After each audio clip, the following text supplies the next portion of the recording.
Hey guys, just want to apologize in advance for any kind of technical difficulties that you might notice, whether it be through the audio or the video. I just was working on a short schedule this week and I've been having some issues with my editing software, so I will be looking into that for the future, but for right now, I'm sure you guys won't mind. It's just little things that I just happen to pick up since I'm such a perfectionist. But anyway, hope you guys enjoy the video. What's up, everybody? This is Chris Cavana, and you are listening to The Slant. So we are now moving on to week 3. Week 2 is in the books, and we have quite a bit to talk about, actually. But first, let's start with some breaking news. Josh Gordon is now a New England Patriot. He has been traded from Cleveland to New England for a 5th-round pick, and I guess I can't really be too surprised. New England is that kind of team that picks up on guys that are down on their luck. People are kind of weary to pick them up. And they're like, screw it. Okay, we'll pick this guy up. If he produces, great. If not, we'll just cut him because you know what? It's worth a shot. Typical Belichick, he'll take any kind of guy and turn him into an all-pro. So imagine what he can do with already a all-pro caliber receiver. At least has the potential to be an all-pro receiver. Now you got Edelman, who's coming back in week 5. Got Josh Gordon, who they're crossing their fingers will stay clean and healthy. You got Gronk, and you got Hogan. And you got James White, and Sonny Michel, and Philip Dorsett, and of course Brady. So, yeah, New England, wow, okay. Way to keep your foot on the gas pedal here. In other news, the Minnesota Vikings have officially parted ways with Daniel Carlson, their rookie kicker, and have signed Dan Bailey, the second most accurate kicker of all time and the best kicker in Cowboys history. Still not sure why they let him go, but hey, that's their decision. That's their loss, and that's Minnesota's gain. A big-time gain. Now, some of you may be asking yourself, why in the heck did they get rid of Carlson so quickly? He only played 2 games in the regular season. Well, he missed 3 field goals against the Packers on Sunday, and honestly, the last one I think is what cost him his job. It was a 35-yarder in overtime to win the game. 4 seconds left. They missed us, they tie, and, well, you can figure out the rest. I'll cover this more later as I go through the game recaps of the week, but, yeah, you can't do that and expect to keep your job. Rookie or not, the Vikings are a team looking to win right now, and they're not going to be held back by a field goal kicker, so goodbye is what they said, basically. And speaking of kickers, the Browns also cut ties with their kicker, Zane Gonzalez, who missed 2 extra points and 2 field goals on Sunday. And it was against the Saints, and they definitely could have made a difference. It was just a bad weekend for kickers. And it was just a bad weekend for the Browns, as usual. But again, I'll get into that later. Oh, and to replace Gonzalez, they signed a rookie named Greg Joseph, who was formerly with Miami. Now for some injury-related news.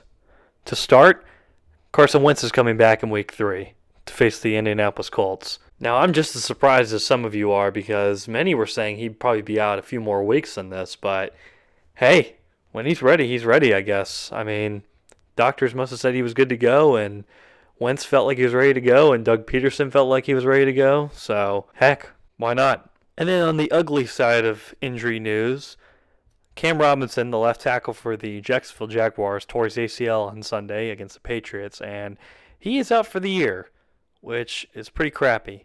Of course, they played pretty well without him on Sunday, but how they'll do the rest of the season still remains to be seen. And Greg Zuerlein, the Rams kicker, was sidelined on Sunday due to a groin injury and did not play in the game, so the Rams kind of had to improvise and do some 2-point conversions and had the punter, Johnny Hecker, do the kickoffs and things like that. So it was kind of an interesting situation on Sunday. But they signed Sam Ficken to replace him. They did that last year when Zuerlein was injured as well. So we shall see what happens with him. Hopefully he fills it in pretty well while Zuerlein is recovering. But okay, enough injury news. It's time to get into the real stuff. The games, the action, the skinny. I don't know. Let's just get right into it and talk about the Ravens and the Bengals. Now, when it came to the second half of this game, if that panned out like the first half of this game, I would have totally seen that coming. But The second half is what surprised me about this game. Andy Dalton and the Bengals dominated in the first half. 4 touchdown passes for Andy Dalton, 3 to A.J. Green, and 28 points. I mean, they were just destroying the Ravens in the first half. And then they scored 6 points in the second half. What the heck was that all about? Was that just an adjustment by the Ravens defense? Or was that just them being conservative and kind of afraid to take any chances? Whatever it was, Cincinnati needs to fix it because they got Carolina next week on the road, and if they don't shape up and learn how to score in the second half more, or more specifically scoring points when they're ahead, they're going to have some issues. Ravens, on the other hand, having C.J. Mosley get injured in that game was not helpful at all. And honestly, I still think the Ravens are missing some key pieces on offense. I mean, their receivers are definitely better than they were in the past. John Brown, for instance, Michael Crabtree, but they need a guy who's going to be the true number one wide receiver because right now there's nobody really standing up and taking the job as the number one guy. No one that's really earned it, at least, in my opinion. Their next game is at home against Denver, so we'll see if that trend continues. And now it's time for the And I'll tell you what, folks, I was dead wrong about this game on Sunday between the Jags and the Patriots. I said last week that the Jags were going to have to rely on Blake Bortles, and they were going to have to hope that he put up points against the Patriots in order to win this game. And honestly, I didn't think that would happen. I thought they would have his number again, and they would hold him to 10 points, 20 points at most. But I was wrong. He lit it up on Sunday. I mean, he was ready, and his receivers were ready, and they didn't even have Leonard Fournette. I was stunned. Blake put on a hell of a show, and I was really impressed. And of course, Jacksonville's defense put on a show as usual, holding Brady to 20 points and only 3 points in the first half. And obviously, the Jags have an answer for Gronkowski because he was held to 2 catches for 15 yards. Obviously, Jalen Ramsey knew what he was talking about when saying that, Gronk is easy to beat when you know how to cover him or whatever. I mean, I didn't think he knew what he was talking about. I thought he was just full of it, but obviously I was wrong, and I give props to Jalen Ramsey for that. And even with Cam Robinson out for the rest of the season and the rest of that game, obviously, they still played really well.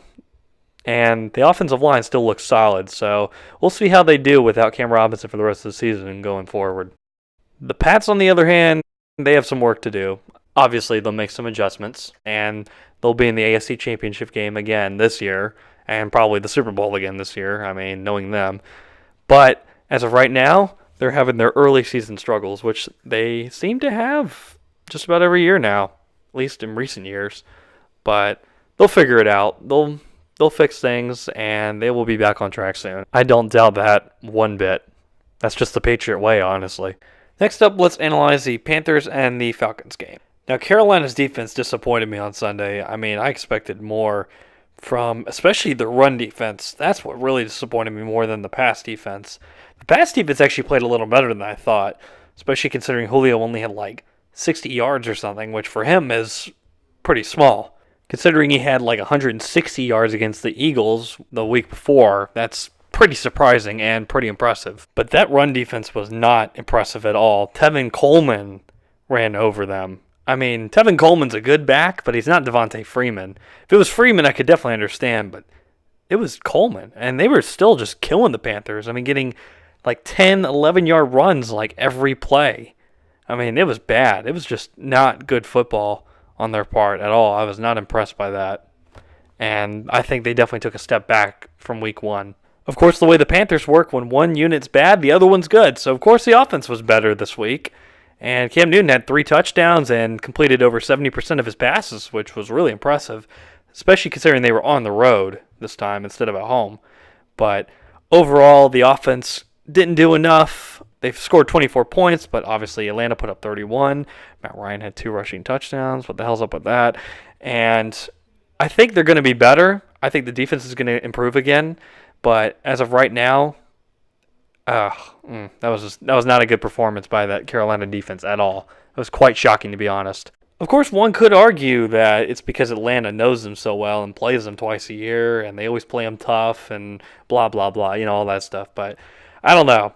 All I know is The offense was good. The defense was bad. DJ Moore's first touchdown catch was his first catch ever, and it went for 51 yards. And Matt Ryan had 2 rushing touchdowns. So overall, it was a really weird game. But I think if it weren't for a couple stupid plays, like some drops, and that one stupid interception that Cam Newton had where it wasn't even his fault. It was C.J. Anderson, and he caught it, and the ball just popped out, and then Atlanta picked it up. I mean, it was just bad luck. That wasn't Cam's fault at all, but he played a good game.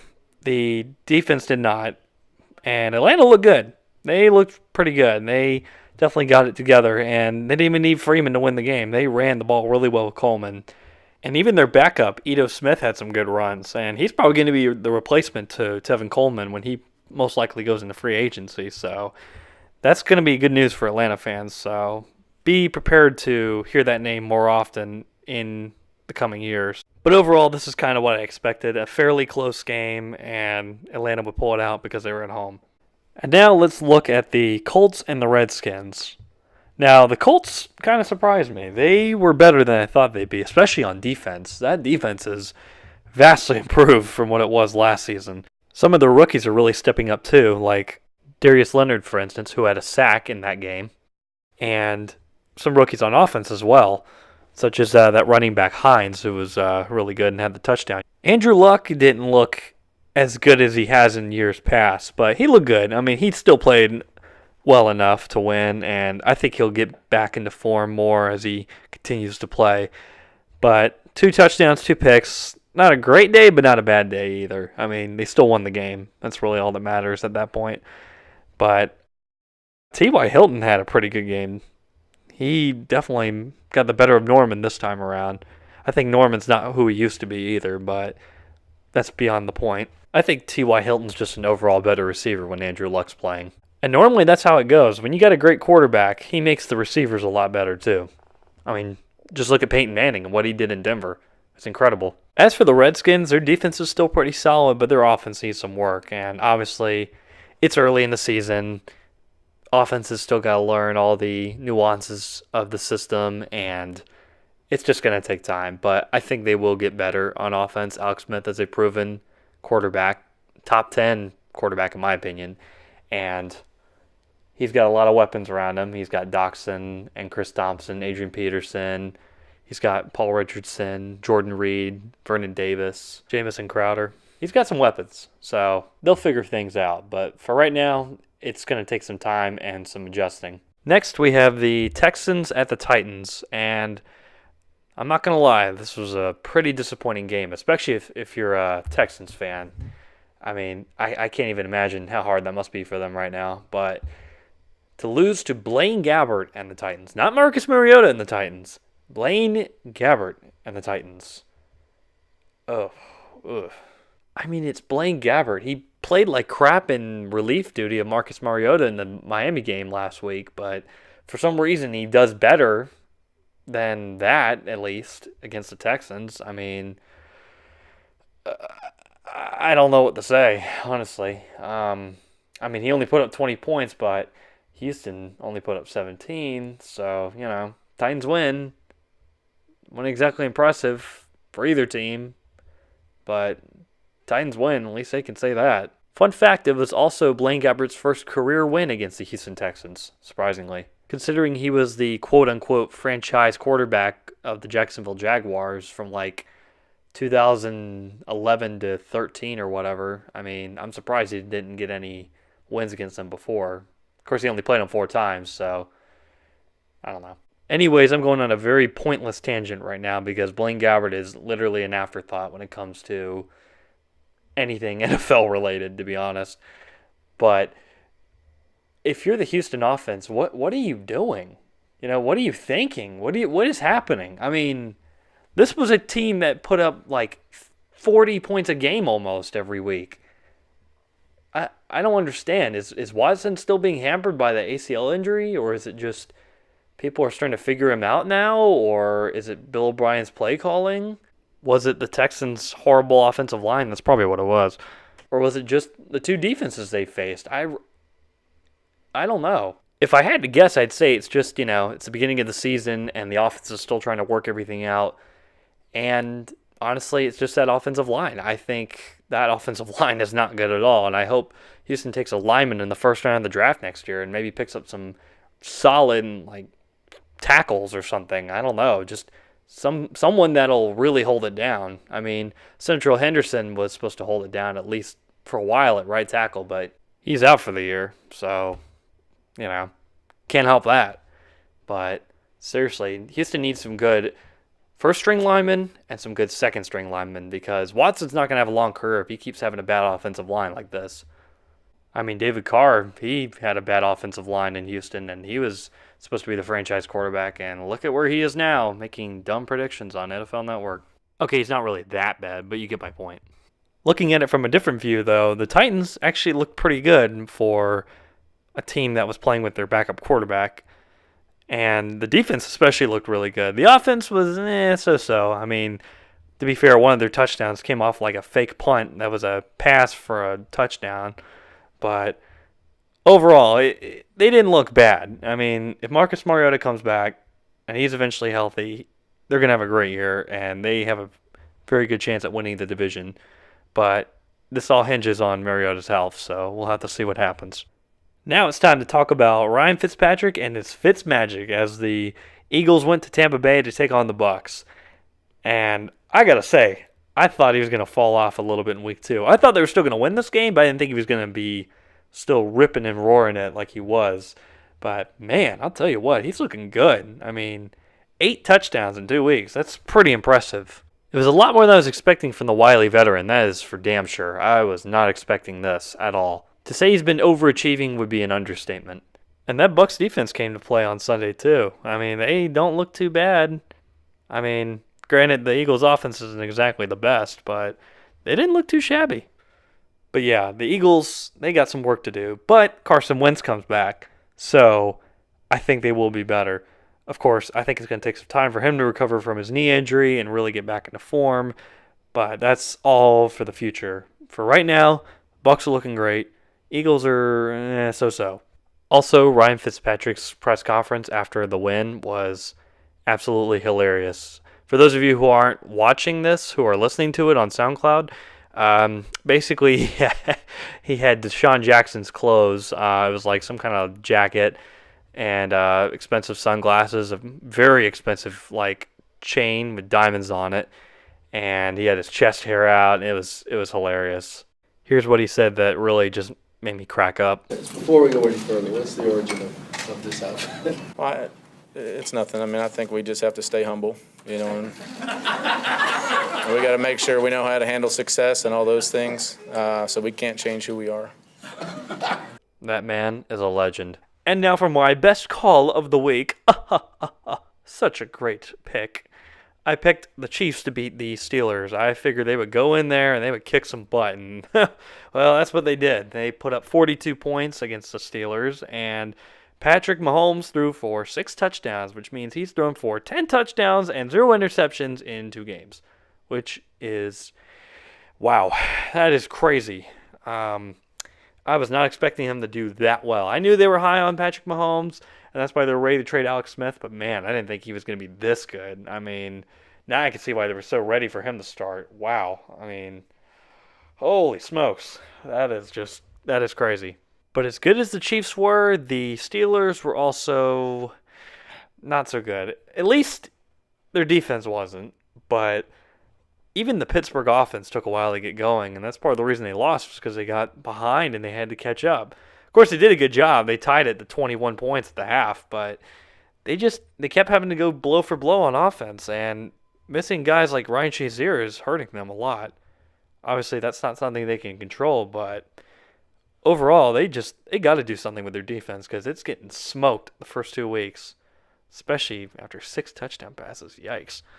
Of course, some of you probably thought I was going to say Le'Veon Bell being gone was the problem, but no, I don't think that's really an issue at the moment.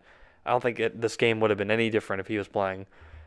James Conner has been playing good. He's been playing really good, actually. I mean, he's doing what he's got to do and then some, and honestly, he's producing in a different way than Bell would, and personally, I like the way they use James Conner. I like the way he runs. It's more of a power run, but he can also catch, and I think that's pretty valuable. I mean, Bell can also run through tackles and stuff like that, but he's more that shifty guy, and he's great at it. But I don't know. I like seeing James Conner doing well. I personally think they don't even need Bell anymore, to be honest.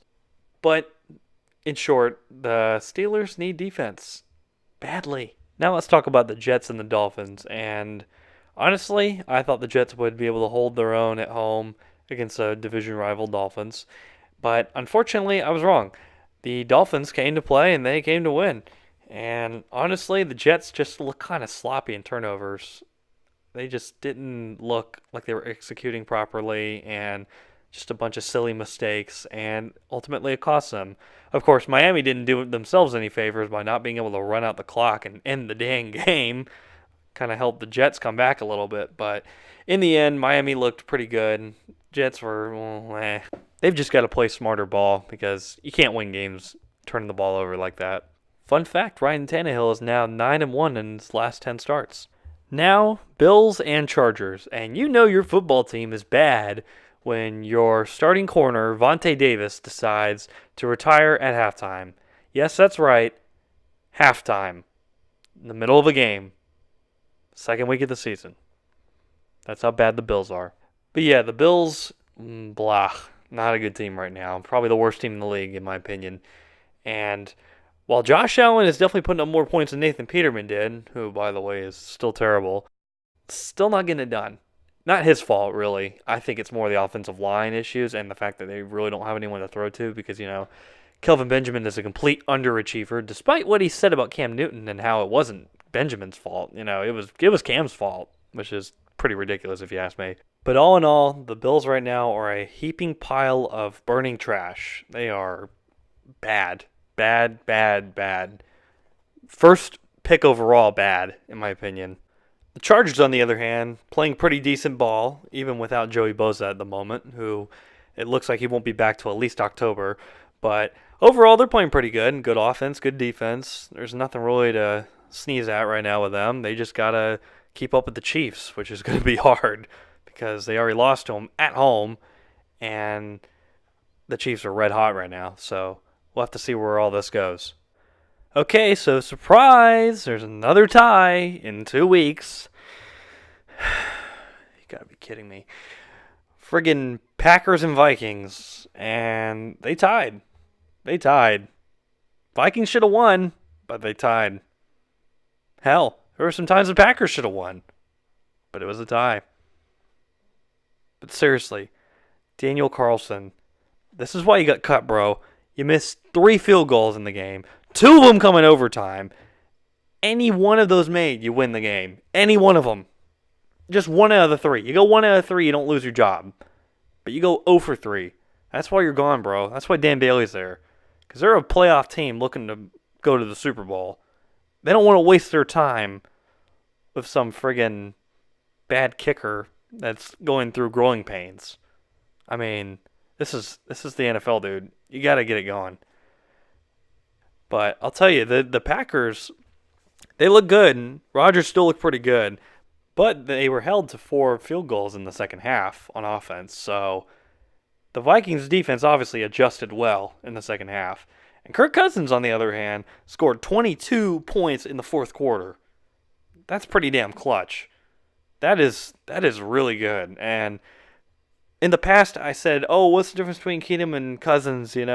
That's just overpaying for maybe a better quarterback. But he's proving it. Honestly, now I'm starting to see that the reason he was good but not great was because he was in Washington, honestly. I mean, not to take a shot at Washington, but he just fits in better in Minnesota. He's got a lot more talent around him, and obviously that will make a quarterback better. But when you're already a pretty good quarterback, that makes you a really good quarterback. And it also makes his receivers much better. And that whole offense just looks explosive with Kirk Cousins. So, honestly, the Packers want to talk about that 20-point comeback or whatever. That's nothing compared to what Cousins did on Sunday. The only reason they're not talking about it is because frickin' Daniel Carlson missed 3 field goals. And now to continue the conversation of kickers who blew it, the Browns took on the Saints in the Superdome on Sunday, and Zane Gonzalez, Zane, you had it, man. I know you were playing with an injury, but bro, sometimes you just gotta power through. I mean, I know that's easier said than done, but oh my goodness. Two missed field goals, two missed extra points, and oh, no. Just bro. That's why you got cut, man. I'm sorry, but you can't do that. You're on the verge of finally breaking that horrible losing streak. Tyrod Taylor threw an amazing touchdown pass on 4th and 5. It looked like the game was over. And then, just, it's just painful. You miss the extra point to go ahead, and then you missed a field goal to tie it. I mean, granted, that field goal was pretty long. You were playing with an injury, but the fact that you missed another one, which was a bit easier, you know, any of those kicks would have been extremely helpful. But I hate to say, man, that's kind of why you're gone. Now, the replacement, Greg Joseph, I didn't really know much about him. Apparently, he was competing with some 7th-round pick that Miami drafted for the kicking job this year, and he lost out. I guess they like the other guy better. But this guy, I watched an interview with him. He seemed like he's a pretty level-headed dude. He's trying not to, get too ahead of himself or anything. But, of course, this is all, how everyone in the NFL talks, oh, just got to do my job, blah, blah, blah. But I'm hoping this guy does well. He seems like a really good dude, and I'm just hoping that he can just produce and win games for the Browns. Who knows? They play tonight, so we'll see if he can produce. We'll get a prime time look at him, so I'm hoping he does well. But as for the Saints, how do you almost lose to the Browns at home and only score 21 points? That's not exactly inspiring if you're a Saints fan. That's concerning is what it is. That's concerning if you're a Saints fan. So you won, but don't rest on your laurels here because it's not over. You got to work to win some more games. This is getting bad and this is getting scary. Now for the Lions and the 49ers. Now, I figured this was going to be Garoppolo's bounce-back game after that iffy Week 1 start. So, yeah, he played better. He definitely played better. He had some great passes, and overall the offense looked great. And Matt Breida looked really good, too. I think he's going to end up taking Jerick McKinnon's job just because Jerick McKinnon hasn't been healthy, and he has, and he's looked really good. So, I think you better watch out. Of course, I'm sure McKinnon will get his chance next season, but that is something we won't know for a long time. My only criticism is that they weren't able to put the game away. And I give Detroit credit. They didn't give up. They came all the way back to within 3 points. And they actually had the ball and had a chance to tie it. Of course, time was not on their side and they had no timeouts.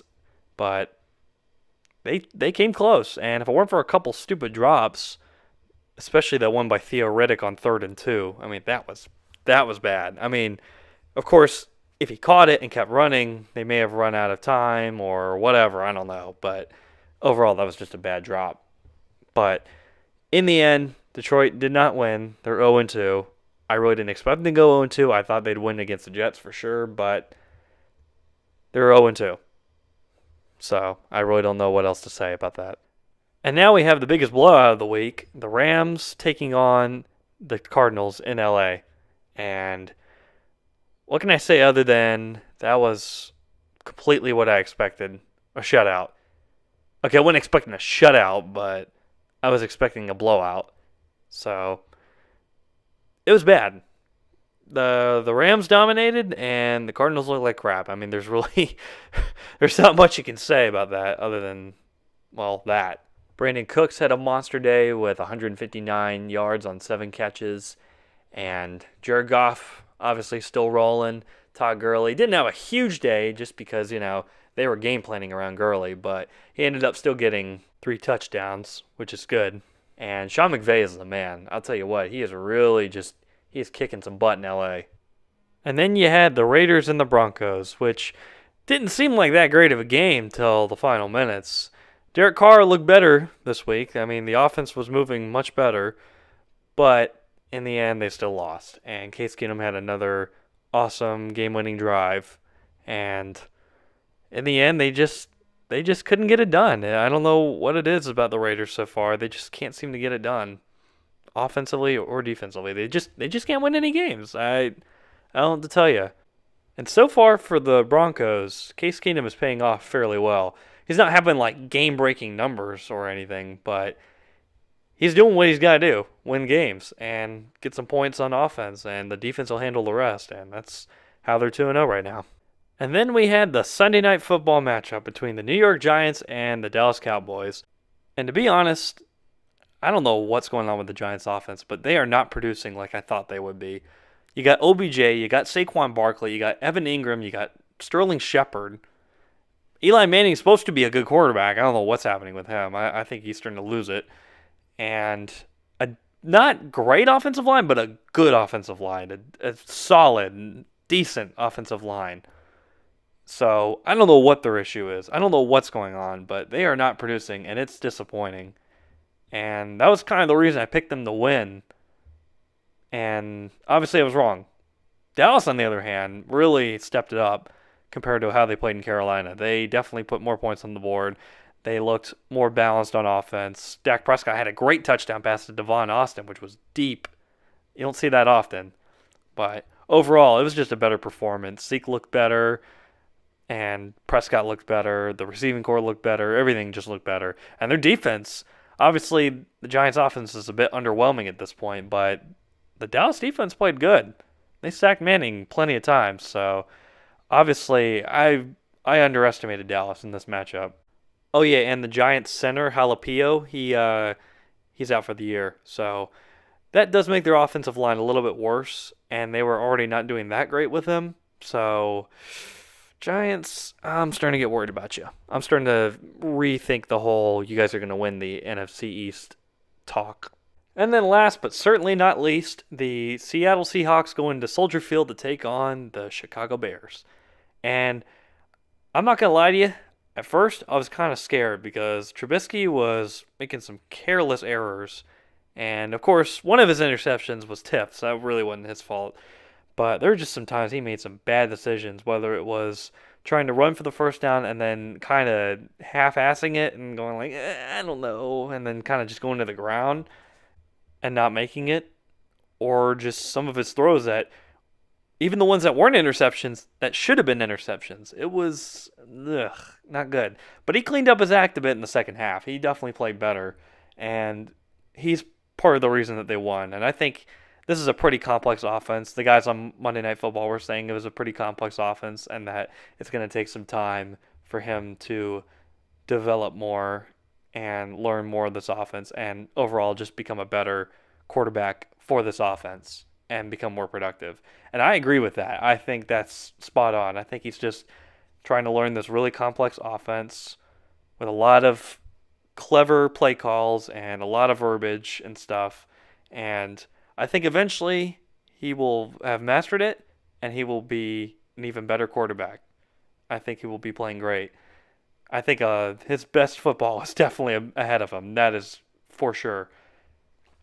But on the other side, the Seahawks, their defense is still playing pretty solid, but their offensive line needs some help. Holy Jesus. I mean, Russell was all by himself last night. And Pete Carroll was saying, oh, well, Russell was trying too hard. Russell Wilson he was overdoing it or whatever. Like, Pete, dude, he's got nobody. His offensive line's terrible. His receivers they're pretty decent. Brandon Marshall and Tyler Lockett. But, that's not going to exactly wow you. Nor Jerome Brown. He's not exactly going to wow you either. But overall, it's mostly him. He feels like he has to do it on his own because most of the time he does have to do it on his own. So that's kind of the issue here. And when you have a line that literally can't protect for anything, when the Swiss cheese is starting to show in the offensive line, that's when you know you're in trouble. And they're in trouble. They're 0-2. And Khalil Mack had his way against Wilson, and so did the rest of that line. And that defense also got a pick six, and Russell Wilson had thrown one of those in 2,778 pass attempts. That's crazy. That's when you know you need some help. So come on, Pete. Don't blame Wilson. He's the only one even doing anything. So to sum up, I went 10-5-1 this week, which is actually one game better than I did last week, which was 9-6-1, which brings me up to 19-11-2, which is really, really weird, to be completely honest. I did not expect 2 ties in 2 weeks, but hey, that's the NFL. So, yeah, pretty crazy. So now let's move on to the picks of week 3. And we start with the Thursday night matchup, as always. The New York Jets and the Cleveland Browns in Cleveland. That is where we will start things. Now, I know this has been a hard time for Cleveland fans, especially since you guys just could not pull out that win in New Orleans. I mean, obviously something was against you guys that week because, that's tough. I mean, that's a game you guys definitely should have won. But I think your luck finally turns this time. I think the Browns, after this Thursday night game, will go 1-1-1. That's right, I'm picking the Browns to win. The Jets are a good team, and they're a lot like the Browns in the way that they're still developing. They're still trying to find their identity, and they have a future franchise quarterback that has been drafted within the first 5 picks. But I think Cleveland's finally going to get their chance. They're going to show the whole world that they can actually win a football game. But seriously, I picked the Browns to win, and I think they're going to show up. That defense especially. That defense has been good. Even though they've been losing, it hasn't been their fault. They've been really solid. I mean, they've made Drew Brees look somewhat pedestrian, and that's saying something. And same deal with Roethlisberger. Making those two look pedestrian, that's hard to do. So I give a lot of credit to this Cleveland defense. And I think they're going to take full advantage of the fact that Sam Darnold's in his first year, and he really doesn't know his way around the NFL too much just yet. So that's why I'm picking Cleveland. And now we move on to the Sunday games, and we start with New Orleans at Atlanta. And this is obviously another great matchup in the NFC South, the ultimate rivalry between Drew Brees and Matt Ryan. And it's always a good one. The quarterback duel between these two is always pretty epic, so it'll be a good game to watch for sure. But I think since Atlanta's at home and they look a little bit better than New Orleans did last week, and New Orleans was at home last week, which is concerning for them. So I think Atlanta's going to come out with not an easy victory, but I'd say a 14-point victory probably. I mean, you never know with Drew Brees. He'll probably put up like 40 points, but I think Atlanta can definitely put up more. So this will be an interesting matchup, and I think Atlanta's going to take it. And now we have a matchup between the 2 top quarterbacks from the 2005 NFL Draft, and that would be Alex Smith and Aaron Rodgers, as the Green Bay Packers come to town to take on the Washington Redskins. Now, the Redskins are no slouch team. I mean, they're not just going to let Aaron Rodgers throw all over them, but at the same time, I just don't see how that defense can keep up with Aaron Rodgers, and frankly, the Redskins offense just hasn't gotten it going enough yet for them to be able to match Aaron Rodgers in point totals, because it's too much. It's too much right now. It's too early in the season. If this offense had their stuff more figured out, I'd say they have more of a chance. But unfortunately for them, it's just Aaron Rodgers. He's too good. And unfortunately for the Redskins, the way I see it, they'll be kicking field goals while the Packers will be scoring touchdowns. And you don't win games that way. That's not going to win you football games. So that's why I'm taking the Packers. I think they're just a more established team, and they're a more playoff-ready team than the Redskins are right now.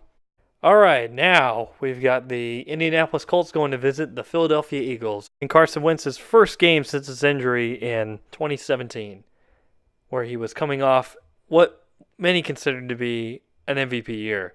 So we'll see how this knee injury affects him. Will it really affect his play, or will he be the same guy he was before? I think it's going to affect him a little bit, mostly just because he's going to be apprehensive about doing something to his knee and re-injuring it. But at the same time, I think he's going to play well, and I think the Eagles are going to win this game. Andrew Luck's played pretty good. Honestly, it's not really him that is the reason I'm not picking them, but it's really just the fact that it's in Philly, and honestly, they just don't have enough going on offense or defense. I mean, don't get me wrong, they've been playing better, and they've done more than I expected them to, but if they're going to win in Philly, they're going to have a lot go their way in this game, just because that defense in Philly is no joke. And now that Wentz is back, the offense might be no joke again, and they may go back to being a legitimate threat. Plus, the Eagles are getting back Alshon Jeffrey, and they just re-signed Jordan Matthews, who was great in Philly before he got released. So I think the Colts will play well and hold their own, but I don't think Frank Reich's going to go back into Philly and go get a win against his old team. For those of you who don't know, he was the offensive coordinator when the Eagles won the Super Bowl last year, and that's how he got his job as a head coach. Of course, Josh McDaniels had something to do with that too, but that's besides the point. The Eagles are going to win. It's going to be a good game, a close game, but Eagles are going to win. And that will be all she wrote. That'll be the end of the story. That's going to be the game, folks. Other cliches. Now we have the Vikings and the Bills, which, in my opinion, is going to be a total blowout for the Vikings. I mean, there's no debating that the Vikings are going to win this game. The Bills are completely inept on offense. Their defense is solid, but when they're on the field that much, they can't win. They just can't win. And hell, they were doing so bad that even Vontae Davis retired at halftime, so the defense isn't even that good. But yeah, I'm predicting something like 52-3 in favor of Minnesota. They're at home, and the Bills are garbage. And I think Cousins is going to have like 3 or 4 touchdown passes. Dalvin Cook will have 100 rushing yards. Thielen and Diggs will both have 100 receiving probably. Kyle Rudolph will probably have like 2 touchdowns maybe. I don't know. And the defense is going to just smother them, probably get a pick 6. And Dan Bailey will probably kick at least 1 or 2 50-yard field goals. I don't know. Just all I know is it's going to be bad for the Bills and great for the Vikings. Now for another matchup that will probably get overlooked throughout the weekend unless it's a very high-scoring game, and that's the Oakland Raiders going to visit the Miami Dolphins. And honestly, I can just go ahead and tell you, I think the Dolphins are going to win this game. They're on a roll. They're 2-0. They seem confident in themselves. They're playing at home. And the Raiders, on the other hand, are not doing so good. They have lost 2 in a row, and they just don't look like themselves at all. And I'll tell you what, man, if you're John Gruden, you better get your act together, man, because if not, bam, you're out of there, man. I'll tell you what, man. I hope you all enjoyed my flawless John Gruden impression. No, but seriously, the Raiders are in some serious danger of going 0-3 right now, and they're going to have to step up their game big time if they're going to win on Sunday against the Dolphins. And now for a matchup that hasn't been as popular since Peyton Manning left the league. Broncos and the Ravens, and it's in Baltimore. And I think the Ravens are going to win just because they're at home. I think Case Keenum will do well, but I think the Ravens defense will force 1 or 2 turnovers that will ultimately decide the game. And I think Joe Flacco will continue to improve, and I think the wide receivers for the Ravens will continue to improve, and they will start to show that maybe, just maybe, one of them deserves to be considered a number 1 receiver. And that Denver defense won't make it easy for them. So if they can do it against Denver, they can do it against just about anybody, because that is a great defense. Up next, we have the Cincinnati Bengals going to visit the Carolina Panthers in Charlotte, North Carolina. And the Panthers' offense week 1 looked rough. The Panthers' defense week 2 looked rough. So maybe in week 3, both of them will come together and both play really well. And then, of course, the special teams will look like crap, right? I mean, because that's just how things go in the NFL, right? But seriously, I think Carolina will rebound from that loss in Atlanta. They'll play really well, and they will get a 7-point win against the Bengals, probably something like 24-17 or something like that. But I do think the Bengals will play them tough, the defense especially. Even without linebacker Vontaze Burfict, I think they're still a much more aggressive defense than they were in the past. I think they're high-flying, hard-hitting, and ready to just take someone's head off. So Cam Newton will have a challenge on Sunday, but knowing him, I think he'll be up to it. I think he'll be ready to rock and roll and win this game. And frankly, I think we'll see more of second half of last week Andy Dalton than first half of last week Andy Dalton, where they only scored 6 points and could barely get any first downs.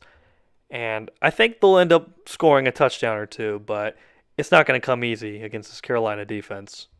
And now a battle between 2 0-2 teams, and honestly 2 disappointing teams, 2 underwhelming teams, 2 just surprising 0-2 teams. Teams I was not expecting to be 0-2. But at any rate, it's the Houston Texans hosting the New York Giants. And to be frank, it's really the offenses that are killing these teams right now, especially the Texans. The Texans' defense is top 10. It is playoff ready. But unfortunately, the offense, not so much. I don't know what's going on. I think it's personally the offensive line.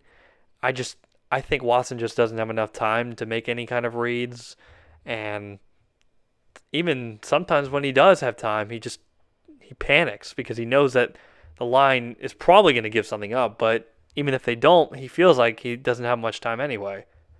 So, obviously that's a big issue. And for the Giants, I really don't know what the issue is. I mean, their line is bad, but I think Eli's just kind of washed up. I don't think he's what he used to be. I think he's trying to play it too safe, and in the end, it's hurting them. It's hurting them a lot. But in the end, I think Houston will be the team that rebounds and gets their first win of the season. And the Giants will drop to 0-3 and continue to disappoint their fans and continue to disappoint people who had high expectations for them. I had fairly high expectations for them, and I'm pretty disappointed so far, especially with Saquon Barkley and OBJ both healthy and playing. I don't get it. I really don't get it. And now we move on to the Titans and the Jaguars in Jacksonville. And to be honest, I don't know what Marcus Mariota is going to do on Sunday because I don't know if he's going to play or not on Sunday. He's still got that issue with the nerves in his hand and the way he got hit in the elbow and all that stuff. That's still bothering him. So he may not even play. It may be Blaine Gabbert all over again. And Blaine Gabbert may have lit up his old team when he was in Arizona, but I don't think he's going to do it again. I think if he plays, Jacksonville will definitely win, and they'll probably win in a convincing manner too, just like they did against New England last week, because that defense is no joke. And if you're going on the road to face that defense, yeah, good luck, especially if you're the backup. Just, no, it's not going to happen. If Blaine Gabbert plays, then Jacksonville definitely wins. But even if Marcus Mariota was playing, I still think that the Jags have a little bit of an edge and that they would still win either way. So it will be interesting to see if Marcus Mariota plays or not, though. That will be an interesting thing to look for. And now for the 49ers and the Chiefs. And before going into the season, I thought, Niners are better than the Chiefs. It's a shoe-in. I think the Niners will get a good road win here. But now that I've seen Patrick Mahomes for 2 weeks, and he's thrown 10 touchdowns in 2 weeks, I can't go against the Chiefs. I mean, they are just too good. They're just way, way too good, especially on offense. They are red hot right now, and I can't see the Niners pulling out a win here. It's just too much to keep up with. Jimmy Garoppolo could do it, no doubt. He's done it before with a bad team, but I don't know. It's a lot to overcome, and honestly, he just doesn't have the receivers yet. At least not in terms of having a true number one wideout. Marquise Goodwin's a good wide receiver. Pierre Garçon's a good wide receiver. And Trent Taylor's up and coming, but I just don't think they have it yet. That one game-breaking receiver yet that could really put them over the top and help them win this game. So I'm taking the Chiefs here. Now let's talk about the Battle of LA and who will reign supreme in the City of Angels. You know what they say, after all, battles of the cities, the winner gets the city and owns the city for 4 years. Not really, but that would be pretty cool. Honestly, though, this isn't considered a home or road game just because, honestly, the Chargers don't have to go anywhere. They're in the same city. And the Rams technically have home field, but, I mean, other than the field being painted their colors, there's really not much of an advantage. Just because LA football fans, they're kind of iffy. I mean, they're more of a collection of fans from other teams that live in LA and want to go see their team. There's not too many real LA fans yet, and that's just because they haven't had a team in a while. And while the Chargers looked really good last week in Buffalo, they did not look so good in week 1, which makes me think that the Rams are probably going to win this game.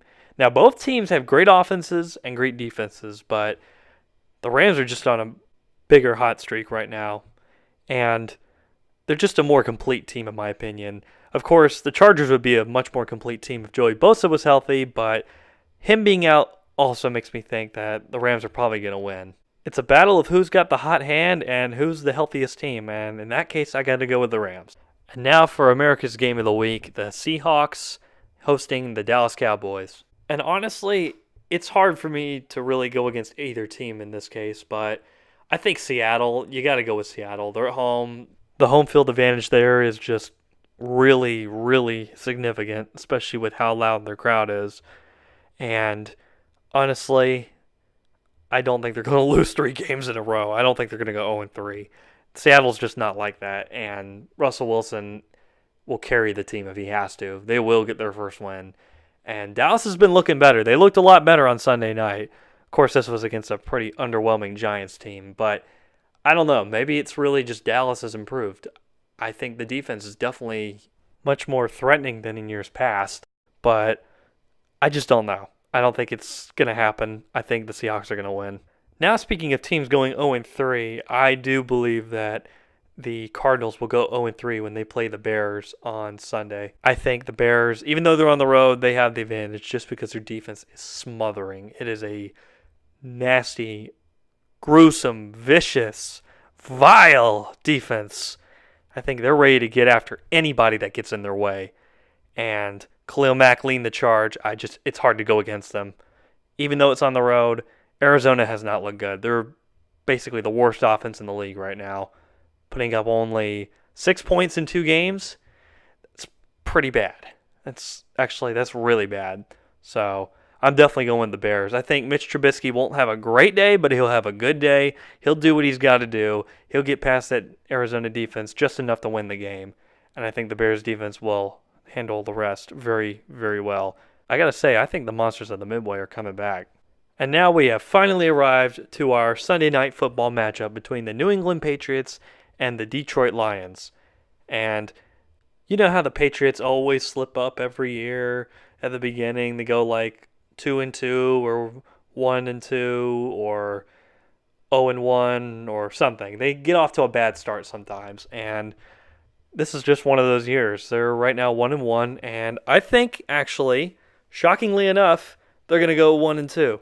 This is going to be their wake-up call game, just like the Carolina game was last year, or the Monday night blowout against the Chiefs in Week 4 of 2014 when the Patriots just got walloped in Kansas City. This game against Detroit will be their wake-up call game. Detroit will win, possibly in a very convincing fashion, just like Jacksonville did, and this will wake up the Patriots and make them realize, oh crap, we got to get it together again. Just like we do, not every year, but every few years at least. Meanwhile, Matt Patricia will get his first win as a head coach, and of course, who better to win against than New England for your first win? And I think it's just going to be a really interesting game to watch. The one thing I would keep an eye out for is how the New England Patriots defense does against the Detroit Lions offense, because that could end up being the deciding factor in who wins the game, more than Brady versus the Detroit defense. And last but not least, Monday Night Football between the Tampa Bay Buccaneers and the Pittsburgh Steelers. Ryan Fitzpatrick, or should I say Fitzmagic, doing his thing against the Steelers. And I'm excited to see how this goes. You got a reeling Pittsburgh team on the road versus a red-hot Tampa Bay team with a quarterback that is trying to prove he still belongs in this league. Now, as badly as Pittsburgh needs this win, I'm afraid that they're not going to get it. I think Tampa Bay is just way too on a roll right now. And I don't think they're going to let the intimidation factor of Pittsburgh and their 6 Super Bowl rings get in the way of this win. I don't think they're going to be like, oh man, the Steelers are coming to town. Oh man, we got to really step up our game. Nah, they're confident and they're ready to go. And I think the Bucs are going to win this one fairly easily.